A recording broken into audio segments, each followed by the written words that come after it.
Muito boa noite, caro telespectador. Com Tomás Vieira Mário, aqui estamos para trazer-lhe mais um programa Pontos de Vista.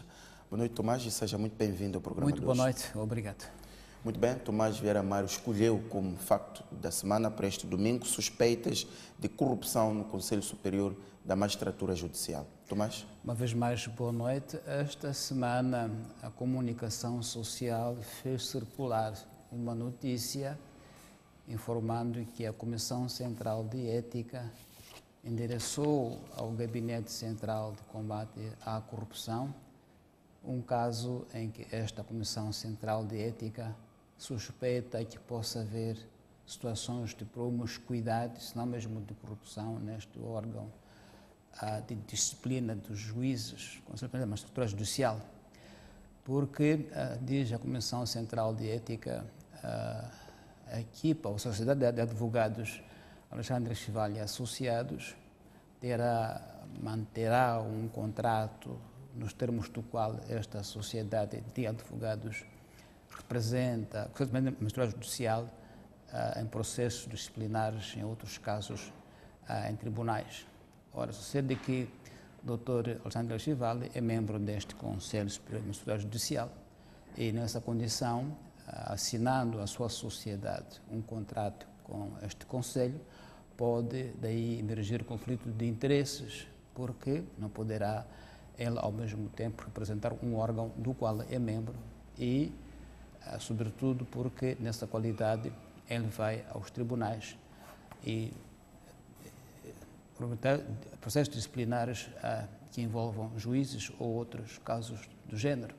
Por outro lado, o Dr. Chival, sendo advogado, portanto, também vai pleitar, vai litigar em tribunais, o que pode também constituir o fato de criar uma situação de desconforto quando estiver a litigar na condição também de membro deste Conselho Superior de Magistratura Judicial. É uma questão que me parece bastante interessante ser seguida, porque o advogado Chival nega as acusações, diz que ele não é agente do Estado, portanto não está abrangido pela lei de propriedade pública, mas a Comissão Central de Ética afirma o contrário.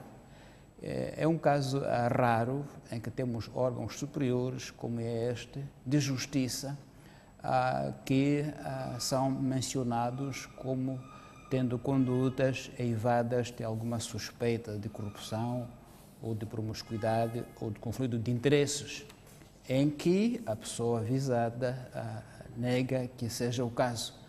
De modo que será muito interessante seguirmos o curso deste processo na Comissão Central de Combate à Corrupção, para verificarmos qual vai ser o desfecho, porque pode também trazer algumas lições sobre, de facto, quem é que esta lei abrange. Lembremos-nos de quando a lei foi aprovada. Houve muita polêmica, houve agentes do Estado, até de nível superior, mesmo deputados que alegavam que não estavam pela lei abrangidos. Foi preciso que a PGR aparecesse em público para acalmar os ânimos e afirmar que esta lei de propriedade pública abrange também deputados e outros agentes do Estado, como é o caso. Então, é uma questão muito interessante do ponto de vista de interpretação da lei e de quem é que é abrangido, que devemos esperar que nos seja comunicado o seu desfecho para que se tirem as lições necessárias e no futuro haja clareza sobre, de facto, neste caso, há ou não há conflito de interesses ou mesmo caso de corrupção, como o caso ora em análise neste programa. Tomás, duas questões em relação a este facto da semana. Primeiro é que Alexandre Chival diz claramente que não é servidor público. E este é um dos motes da discussão, mas também é curioso, é interessante notar que isto acontece exatamente no Conselho Superior da Magistratura Judicial. Por isso que eu digo que reúne a elite do direito, digamos assim. Em teoria é isso mesmo. É isso mesmo, por isso que eu digo, é muito interessante nós seguirmos o desfecho deste processo, porque a confirmar-se que este Conselho se envolveu em situações de conflito de interesses, quando se espera que seja ele que disciplina a conduta dos julgadores, dos juízes, e ele próprio se coloca em situação de suspeição sobre a sua conduta, será algo de inédito e que deve nos dar lições sobre, de facto, como é que interpretamos na sociedade a legislação quando somos nós os supostos guardiões dessa mesma legislação, os modelos nos quais devemos todos nos inspirar. Então, queremos ver qual é o desfecho para aprendermos todos sobre como é que esses mecanismos ocorrem. Muito bem, Tomás, vamos então aos nossos temas da semana. Escolhemos 4. É a crise na LAM, a intervenção da Procuradora-Geral da República sobre a corrupção, a suspensão da entrega de candidaturas para as eleições autárquicas e esta visita do primeiro-ministro português a Moçambique. Comecemos pela crise na LAM. Tomás, de alguma forma, é recorrente os problemas operacionais na LAM, sendo que nas últimas semanas agudizaram-se com cancelamentos sistemáticos de voos. A minha pergunta é, qual é a doença da LAM? Serão problemas que se podem vincular a um conselho de administração específico ou são problemas estruturais há muito tempo também à espera de uma solução estrutural? É óbvio para toda a gente que o problema da LAM não é da LAM enquanto empresa apenas, é uma questão estrutural do parque das empresas públicas ou empresas pelo Estado participadas do modo geral. A crise da LAM não é nova, é uma crise antiga, já crónica, talvez atingiu o seu ponto mais alto agora quando há voos cancelados em cima da hora, com passageiros a ficarem em terra, acima de 300 passageiros de uma só vez. Mas certamente que eu não vejo esta questão como uma questão dos gestores que foram demitidos. Ou seja, a crise ao ponto em que estava, em toda a sua dimensão e com todo o seu historial, e pela sua gravidade, ou se demitia o próprio IGEP, ou o próprio ministro, ou a Comissão de Gestão dela é. Neste caso, foi-se ao elo mais fraco, que são os gestores. Mas se nós quisermos ser honestos e profundos, podemos ver que o que aconteceu na LAM, aconteceu na MCL, aconteceu na TDM, aconteceu na Petromoc, aconteceu por aí fora. Simplesmente, nessas empresas, o impacto público não é visível ou não é imediato. Se calhar, o número de voos que a LAM cancelou e os prejuízos não devem ser maiores do que os prejuízos que tivemos na MCL, na TDM, na Petromoc. Portanto, é uma crise geral de gestão do parque público empresarial, que no caso da LAM se torna mais mediático pelo impacto até emocional que cria, que as pessoas têm viagens marcadas, têm compromissos, têm reuniões para fazer, consultas médicas marcadas, casamentos marcados, enterros, uma série de ações sociais, económicos, contratos para assinar que podem ficar comprometidos com a da LAM. Então, eu acho que a LAM, digamos, é a parte visível de um iceberg muito grande, que envolve um parque empresarial do Estado muito mais vasto que a LAM. O que ocorreu agora, digamos que foi o culminar de uma sucessão de assuntos que era previsível que um dia isto acontecesse. Então, eu não vejo isso com surpresa, nem com espanto, vejo isto como o culminar natural de um processo de degradação da gestão do Parque do Estado. Quantos milhões de meticais o próprio Estado deve à LAM? Ministérios que devem à LAM? Ou mesmo se pode dizer quantos milhões os ministérios devem à MCL, à TDM, por aí fora. Então, há uma crise que tem que ser vista de forma muito mais holística, que é que como é que essas empresas não têm dinheiro? Se voa sempre, voa cheio. Então, onde está o dinheiro da LAM? É porque o dinheiro não entra lá. Há pouco tempo falou-se da Federação Nacional de Futebol, que devia 70 milhões, salvo erro, de meticais. Portanto, podemos ver onde é que está o problema. Não está nos gestores da LAM, mas pronto, era preciso que alguém fosse sacrificado e foi sacrificado. Mas eu penso que é uma questão muito mais estrutural, muito mais ampla do que de 2, 3 pessoas que foram suspensas. Por quê? Porque agora a questão é, vamos ver se a nova gestão vai realmente resolver a questão da LAM e garantir que não há voos em atraso, não há voos cancelados, há dinheiro para os combustíveis. Vamos ver se é uma questão realmente dos gestores ou é muito mais do que isso que aconteceu na LAM. Como eu digo, não é só na LAM, mas também em muitas empresas públicas ou por Estado participadas que estão em crise, como a LAM está. Agora, a LAM é mais visível, é mais falada, porque tem um impacto público muito grande, direto muito na direto. vida das pessoas. Tomás, então, de alguma forma, concorda mais ou menos com aquilo que disse o antigo Ministro dos Transportes e Comunicações, ou aquilo que escreveu Gabriel Mutice num post no Facebook, quando diz que quando as empresas têm problemas, tem de haver culpados. Poder-se-á pensar em causas mais profundas. Sim, mas isso é difícil. Vamos demitindo, pode ser que resulte, pelo caminho vamos matando alguns dos nossos melhores quadros. Acho que sim, acho que essa análise do Dr. Mutice é uma análise muito séria, porque realmente o que se passa é que, repito, não é questão de gestores, não é questão de incompetência, é uma questão muito mais profunda. Como eu digo, vamos ver se a nova gestão vai nos garantir que é uma LAM nova, de agora em diante, que tem voos todos na hora e que os voos voam aos destinos, não há cancelamentos, não há atrasos, para verificarmos se a questão de facto era dos gestores ou é algo muito mais profundo. Mas naturalmente que ao ponto em que estava o assunto era preciso que alguma decisão fosse tomada e esta foi a decisão tomada. Mas como eu digo, poderia ser outra decisão qualquer, porque é uma questão estrutural, não é uma questão subjetiva, individual dos gestores só. Temos que ser um pouco mais sérios sobre essa matéria, porque, como eu dizia, é abrangente a outras empresas públicas ou participadas pelo Estado moçambicano, que são um grande fardo ao Estado, não produzem dividendos para o Estado, pelo contrário, estão endividadas e, repito, um dos maiores devedores dessa empresa é o próprio Estado, que não paga as contas. A LAM emite passagens há anos e anos a funcionários públicos, a dirigentes, que não pagam. Então, temos que ser um pouco mais sérios nessas questões para não estar toda hora a vitimizar indivíduos e a desmotivá-los e a frustrá-los como se fossem eles, de facto, os culpados finais de todo o processo.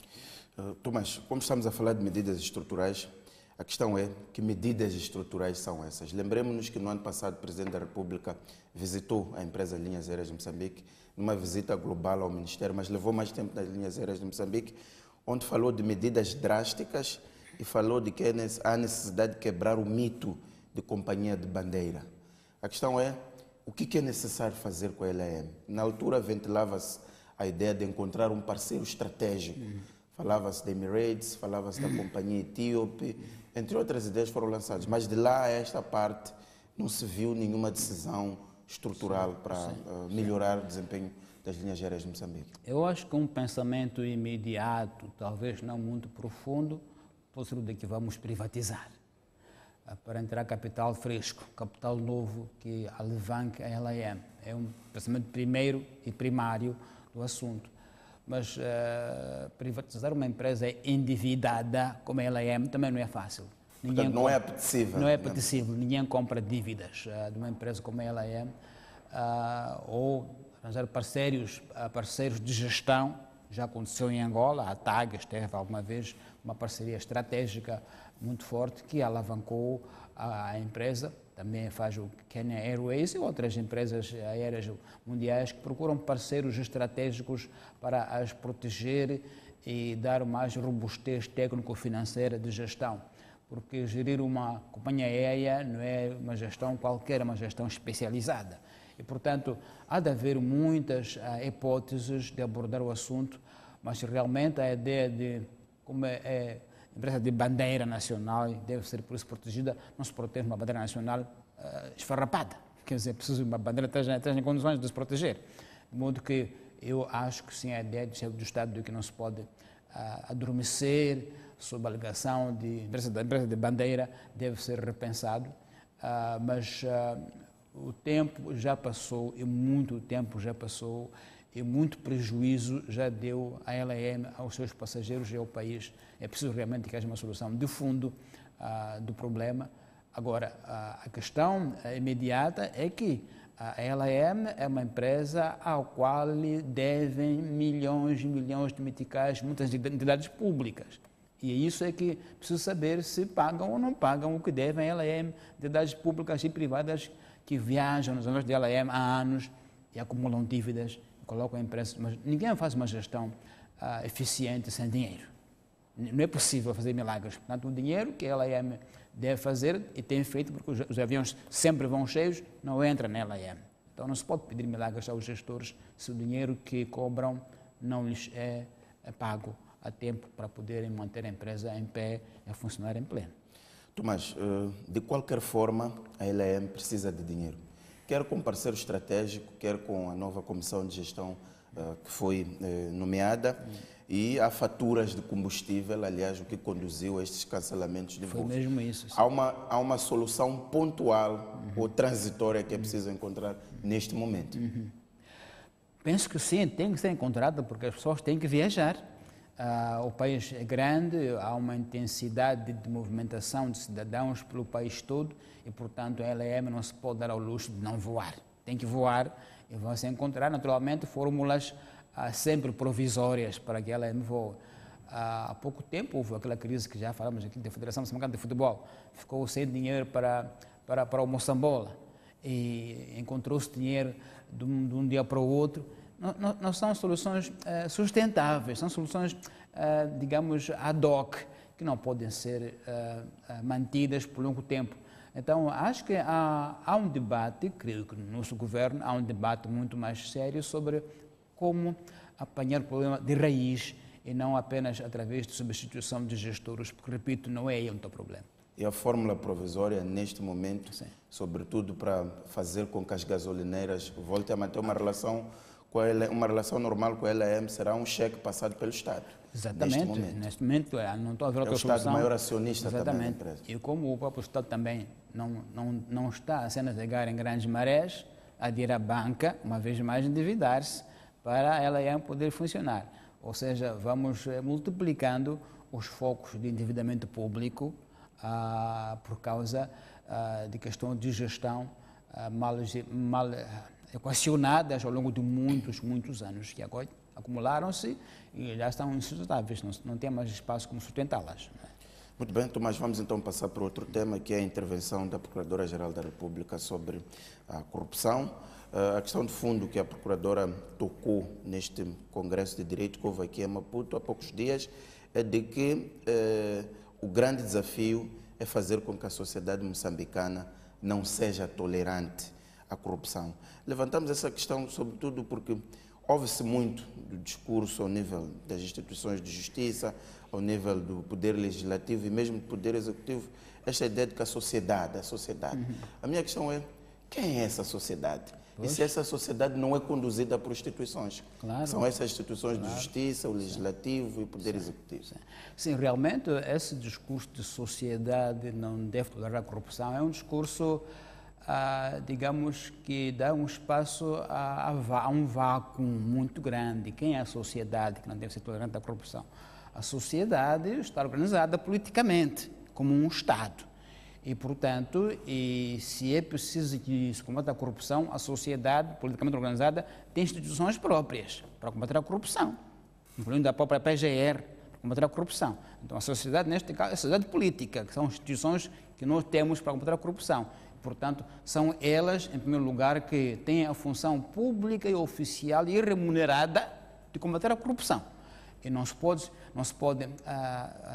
dar uma ideia vaga de que a sociedade não deve ser tolerada. Qual sociedade realmente? Qual sociedade? Somos todos nós, não é? Isto é como muitas vezes se diz, agora que estamos nesta época de grandes projetos econômicos no campo, o agente do Estado vai ter com as comunidades e pede que a comunidade ceda a sua terra, a comunidade resiste e diz ao agente do Estado, não se esqueçam que a terra é do Estado. Mas qual é o Estado? Eu sou parte do Estado, eu camponês, não é? Portanto, quer dizer, queria-se uma ideia de que há algo intangível, que nós não alcançamos, abstrato, que deve ser evocado, que a sociedade deve combater a corrupção. Qual a sociedade? A sociedade, de facto, está organizada politicamente, repito, e tem instituições próprias que têm essa função. E, portanto, é essa instituição que não deve tolerar a corrupção e deve nos trazer os casos de corrupção de alto nível que existem, porque só quando aparecerem em tribunal casos realmente marcantes na sociedade é que o povo vai perceber que há combate à corrupção e que não há tolerância à corrupção. Mas enquanto nos mantivermos atrás de pessoas que roubam patos em Nampula, roubam galinha na Zambésia, ou desviam ninheirinhas aqui e ali, deixarmos a grande corrupção com os processos acumulados nos tribunais. Enquanto isso acontecer, não haverá um modelo que inspire a sociedade a combater a corrupção. Ela tem que ser inspirada, tem que ser motivada através de ações concretas que mostrem que, de facto, temos um Estado, instituições para isso constituídas e que combatem a corrupção sem qualquer hesitação.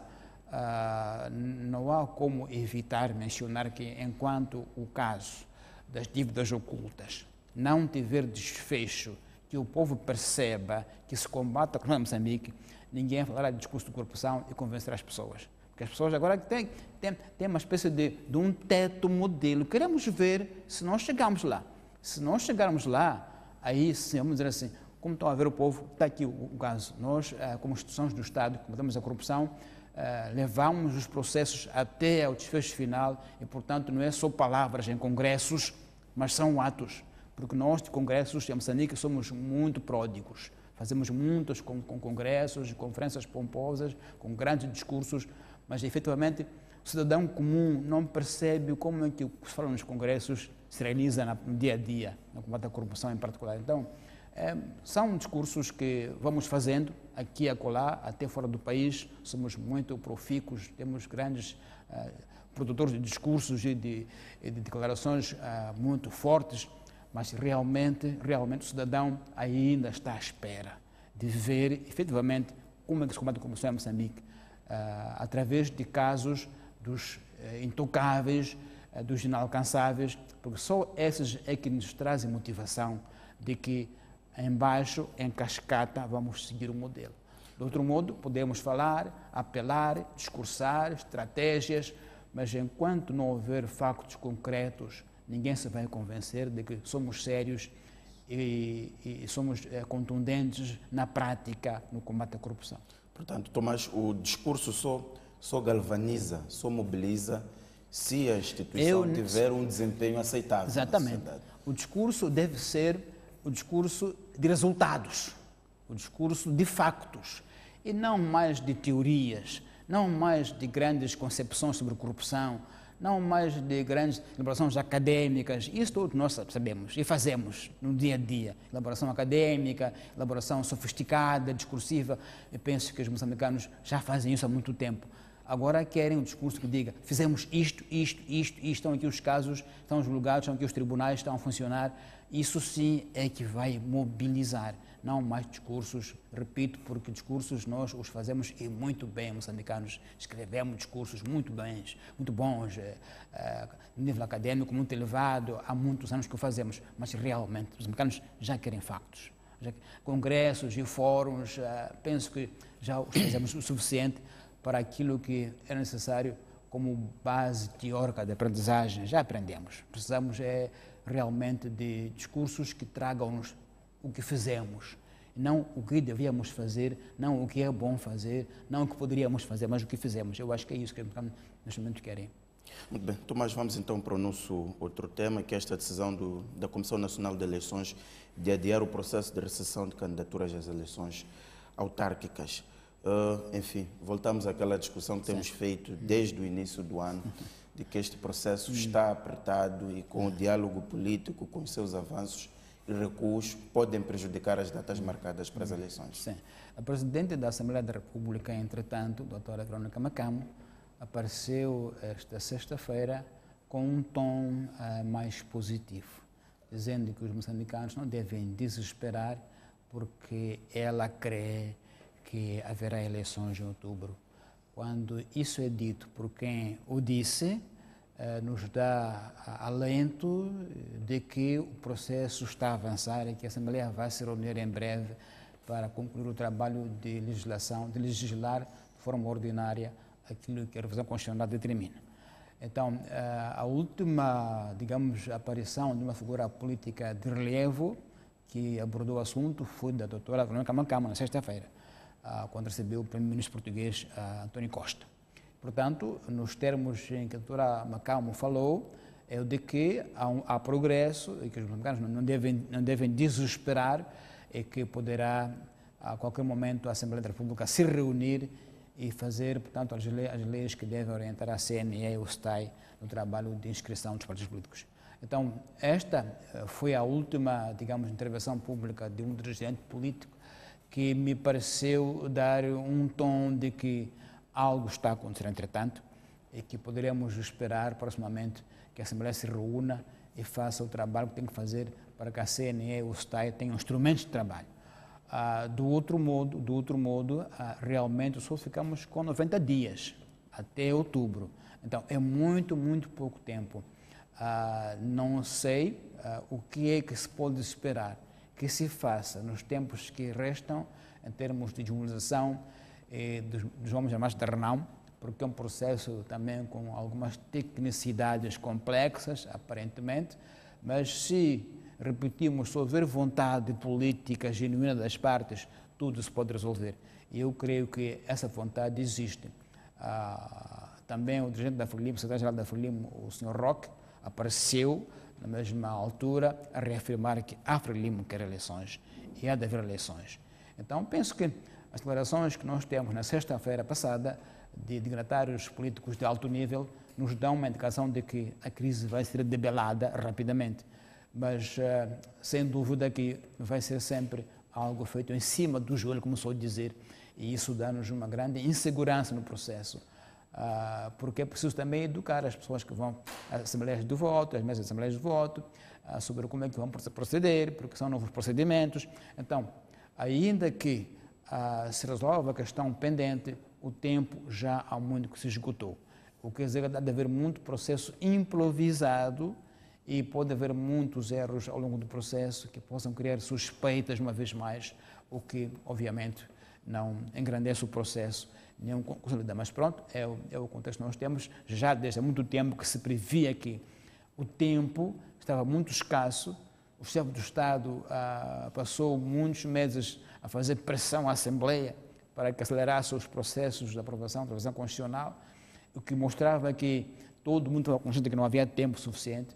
E agora, com a morte da Afonso Dhlakama, claramente que o processo esfriou. De um modo ou do outro, esfriou, porque era preciso, nova liderança da RENAMO, também tomar os dossiês, e se socializar e também, sobretudo, criar algum conforto junto dos militares em como a morte de Afonso Dhlakama não vai retroceder as suas expectativas. Então, houve esses fatores todos que se encontraram, mas, repito, o tom que ouvimos da doutora Macamo, sexta-feira, é um tom positivo. Podemos esperar que, dentro de breve, as questões se resolvam e a Assembleia se reúna e faça a revisão legislativa para que a CNN e o STAI tenham documentos para proceder. Exato. Tomás, embora este otimismo da Presidente da Assembleia da República e do Secretário-Geral do Partido Frelimo, o facto é que há 3 semanas que a Assembleia não se encontra, pelo menos em termos de consenso, relativamente às propostas que estão lá depositadas, e a CNE, que devia já começar a receber o processo das candidaturas, suspendeu o processo. E há quem já fala de adiamento das eleições para o dia 10 de outubro. Acha esta hipótese possível de colocar na equação? Olha, tudo pode acontecer se as coisas não correrem a contento. Porém, o dia das eleições já está marcado. É uma imposição constitucional. Portanto, não é uma alteração que se possa fazer de ânimo leve. De qualquer modo, se não houver condições, não há como fazer eleições. Mas será uma decisão crítica, muito crítica ao nosso processo democrático. Vai dar-nos a imagem de um sistema muito trêmulo, muito inseguro, porque vai significar que não há ainda condições para não se desarmar. E essa indicação pode ser muito má para a imagem do país, porque as eleições quer dizer que não foi possível que as partes acordassem em desarmar a RENAMO e reintegrar.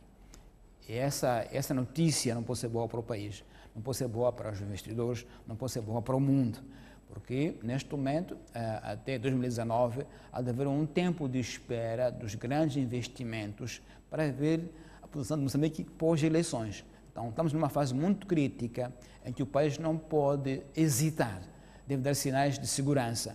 Se quiser atrair investimentos, se quiser atrair uma imagem de segurança para a grande capital que está um pouco em cima dos nossos céus, à espera de sinais.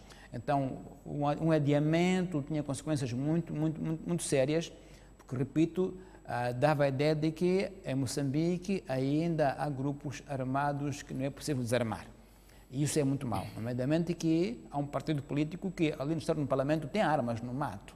Isso é algo atípico que nós convivemos, mas é muito atípico. Não se pode admitir no mundo democrático que um partido esteja uma vez armado, outra vez no Parlamento. Porque é como quem diz, esse partido no Parlamento tem dinheiro do Estado, que recebe devido ao número de decisões que tem.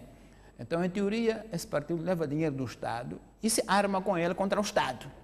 Então, é algo de muito estranho que não se pode continuar. E se houver falha nas eleições, essa imagem vai ser muito forte e não vai ser boa para o país, até porque temos agora estas violências em Cabo Delgado, não queremos multiplicar sinais de um país instável com mais esta hipótese de adiar eleições.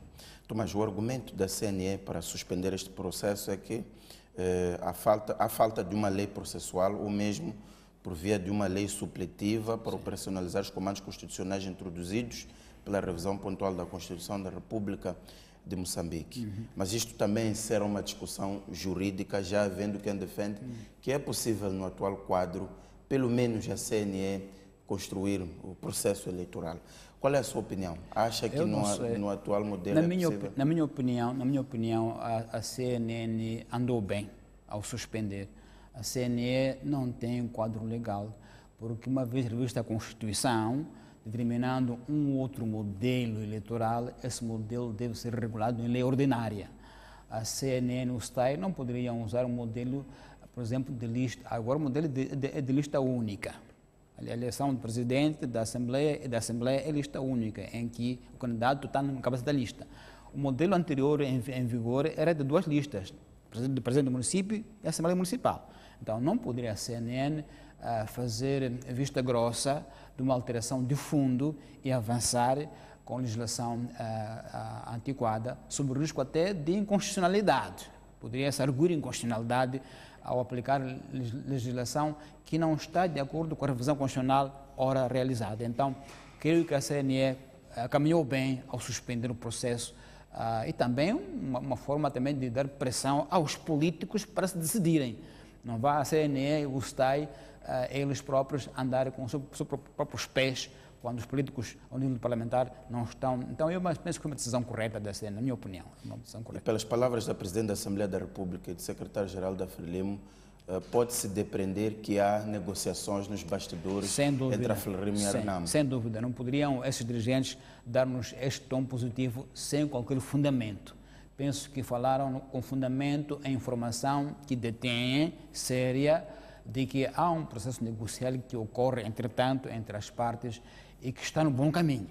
De outro modo, não vejo como é que podiam falar sem que houvesse sinais do seu domínio de que há avanço que nos possa levar a um pensamento positivo de que a Assembleia vai reunir em breve para fazer a revisão da legislação eleitoral. Tomás, nota-se que temos sempre problemas à boca do processo eleitoral. Em 2014, nas eleições para o Presidente da República e a Assembleia da República, teve que se fazer um arranjo, partidarizar os órgãos eleitorais à última hora, depois de haver eleições, e vemos este processo a ser construído mais ou menos da mesma forma. Quando um dos grandes desafios que o país tinha nessas alturas era aprovar o pacote de descentralização, desmilitarização e construir um processo eleitoral, digamos, são e tranquilo.